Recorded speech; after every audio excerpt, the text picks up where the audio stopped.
Wherever love goes, there is also misery. It's no mystery. And you and I, we got history, yeah. Wherever love flows, there is also tragedy. When we're in too deep. And you and I, we got history, yeah. Protez saçlarımız %100 gerçek saç olup hava ve su geçiren doğal yapıya sahiptir. Kişiye özel tasarlanan bu saçlarımız 3 yıl değişim garantilidir. 3 yıl içinde dökülme olduğu takdirde sorgusuz sualsiz birebir ücretsiz değişim garantisiyle birlikte sizlere sunuyoruz. Protez saçlarımızda sizlere özel bakım hediyelerimiz vardır.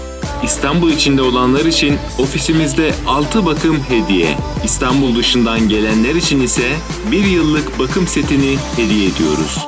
Yarısı peşin, geri kalanı elden 4 taksit imkanı. Bu taksitleri sizlere kefilsiz, senetsiz ve vade farksız uyguluyoruz.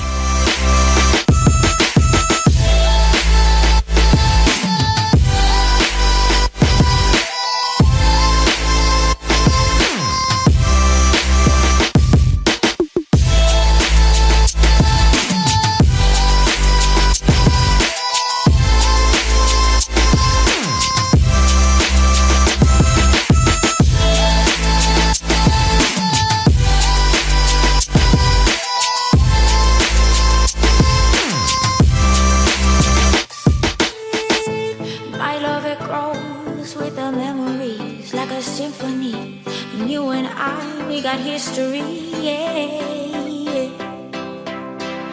And when you're alone, do you say my name or you say her name?